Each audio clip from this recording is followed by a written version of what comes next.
এই তিনটি জায়গায় নারীকে কখনো একা রাখবেন না, না হলে সারাটা জীবন পস্তাতে হবে আপনাকে।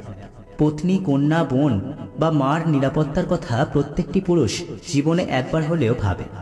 পুরুষের এই চিন্তাটাকে নিয়েই আচার্য চাণক্য নীতিতে এমন তিনটি বিশেষ জায়গার কথা বলা হয়েছে, যে তিনটি জায়গায় আপনি যদি আপনার পত্নী, কন্যা বা অন্য কোনো নারীকে যদি একা ছেড়ে আসেন, তাহলে সারাটা জীবন পস্তাতে হবে আপনাকে। আসুন খুব কম সময়ে আমরা জেনে নিই যে এমন তিনটি কি বিশেষ স্থান রয়েছে যেখানে একটি নারীকে একা ছাড়াটা কোনো বিপদের চেয়ে কম কিছু নয়। 1.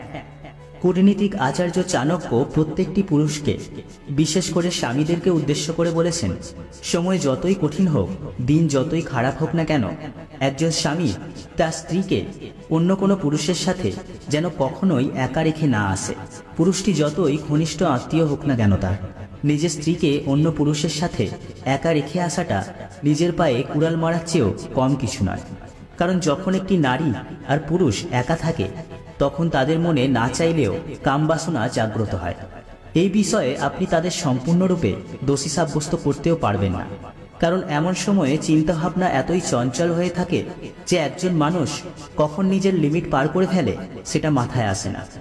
সেই জন্যেই আপনি দেখবেন আমাদের সমাজে একটি যুবতী মেয়ে নিজের বাবার সাথে একই বিছানায় থাকাটাও নিষিদ্ধ। মনোবিজ্ঞানের মতে একটি নারী আর পুরুষের মাঝে যে আকর্ষণ কাজ করে, সেটার বরাবরই পৃথিবীর আর কোনো কিছুই করতে পারে না। 2. স্ত্রী যদি নির্দোষ হয় কিন্তু প্রতিবেশী বা আপনার শত্রুরা তাকে দোষারোপ করতে থাকে, তাহলে স্বামীর উচিত হলো স্ত্রীকে তার পূর্ণ সমর্থন দেওয়া, তাকে অন্যের সাথে ঝগড়া করার জন্য একা না রাখা, এক কথায় তাকে মেন্টালি ডিপ্রেস হতে না দেওয়া।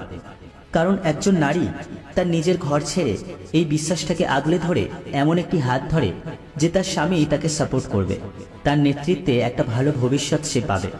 তাই স্ত্রী যদি বিশ্বাসযোগ্য হয়, স্ত্রী পবিত্রতায় স্বামীর যদি সন্দেহ না থাকে, তাহলে পুরো পৃথিবী যদি স্ত্রীকে নিয়ে বাজে কথা বলে, তবুও একজন পুরুষের উচিত নয় নারীকে একা ছেড়ে দেওয়া। 3. চাণক্যের মতে স্ত্রীর অসুস্থতায় তাকে কখনো একা ছেড়ে দেওয়াটা উচিত নয়। একজন স্বামী যেমন স্ত্রীর কাছে শান্তি, মায়া, সেবা আশা করে থাকে, ঠিক তেমনই একটি স্ত্রীর ক্ষেত্রেও প্রযোজ্য। এজন্যই একজন পুরুষের উচিত হলো স্ত্রীর অসুস্থতায় তার স্ত্রীর একটু সেবা করা, এই কষ্টটা ভাগাভাগি করে নেওয়া।